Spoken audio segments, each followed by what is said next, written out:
Hello, and welcome to your training for your call center supervisor console. The goal of this training is to guide you through many of the core features of the supervisor system.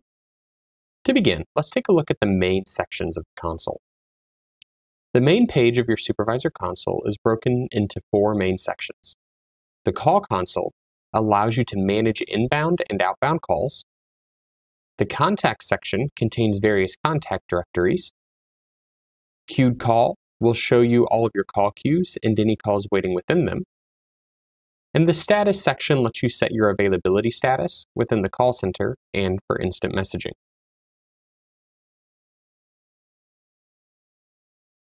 The call console is where you can manage inbound and outbound calls. To place outbound calls, you can use the dialer. Selecting the phone number dropdown allows you to select the calling line ID you wish to display when dialing. Once you dial a number, you can then hit the dial icon, and any devices connected to your seat will ring. You can then answer on the device that you want to place the call from. You can also access your call history and return calls from the call history icon. And to call a user from a directory, just click on their name and select call. Any incoming calls you're receiving are going to show up within the call console, where you can either decline or answer. Answering the call will answer it to your default audio device, whether that's a UC1 application or a physical desk phone. Once you have a call connected, you can end the call or you can place it on hold. You can also transfer directly to a directory contact by clicking on their name and selecting transfer. Anytime you have multiple calls on the line, you can switch between them by clicking answer on the call you wish to make active. Any other calls will be on hold.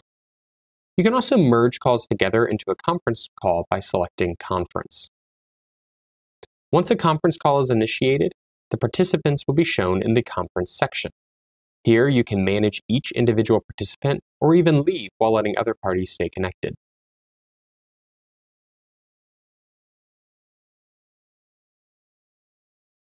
The contact section contains various directories. You can close any directories that you do not need by clicking on the blue X, and any directories that are editable will also have a pencil icon that opens an edit window. If you ever need to open a closed directory, they can be found within the Tools menu. The most important directory, though, for managing a call center is the agents list. This is where you will find all of the agents that are assigned to you as a supervisor. To enable full monitoring of the agents, be sure to select the pencil icon and select any agents that you wish to monitor. Once monitoring is enabled, you'll be able to see three different statuses on an agent. The far right status shows the agent's ACD state. This is their login status within the call center. Only agents that are marked as available will receive calls from call center queues. Agents can set their status from their desk phone within the UC1 app or from the agent console. And you can also manage their status from the ACD key. Clicking the icon beside the colored dot allows you to subscribe to the agent's instant messaging presence that's tied to UC1. You can also send chat messages to UC1 users by clicking chat. Finally, the colored dot shows the agent's idle status. The only agents who can receive a call from the queue are ones whose dot is green. These are agents whose ACD state is set to available and who also are not currently on an active call. As a supervisor, you can also silently monitor and barge into agents' calls. The barge option allows you to initiate an on-demand three-way call where you enter into the active call between an agent and a caller. SM or SMN stands for Silent Monitor or Silent Monitor Next. Silent Monitor allows you to discreetly listen in on an active call, while Silent Monitor Next allows you to receive a call the next time that agent answers a call from the call center. You can then silently listen in on the conversation from the very beginning. You can also change the queues that an agent is a part of by clicking the queue icon.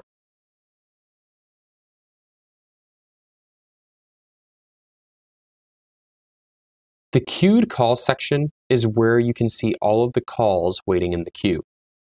To enable this monitor, click on the Tools icon and select Edit Queue Favorite dialog. In the Queue Favorites window, select the queues you want to monitor and then click Save. Now those queues will show up within the queued calls section, and you'll be able to see any calls that are waiting within them.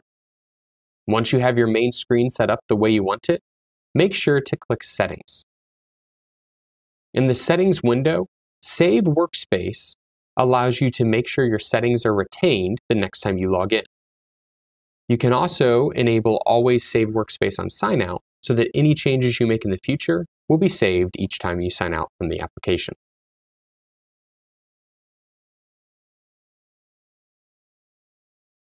Another great way to monitor the status of your calls is in the dashboard. When you click on the dashboard link, it will open a new window. Here, you can see each queue that you supervise and current performance statistics. Selecting Show Agents will also display agent statistics at the bottom. Hovering over each header in this section will give you a definition of what that field measures. This window is a great way to see a high-level view of how your teams are performing in real time.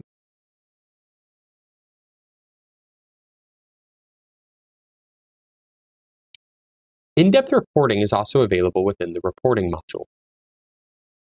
Within the Reporting module, you will find templates for numerous reports, ranging from agent sign-in and sign-out timing to general call center statistics to see how you've performed over time. Each report will request different performance parameters to refine the report.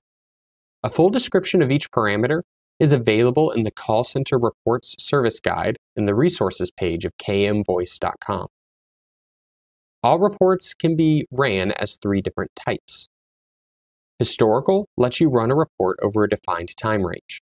Real-time reports run from a start date in time to the current moment, and scheduled reports allow you to set up a recurring report that will be emailed to you.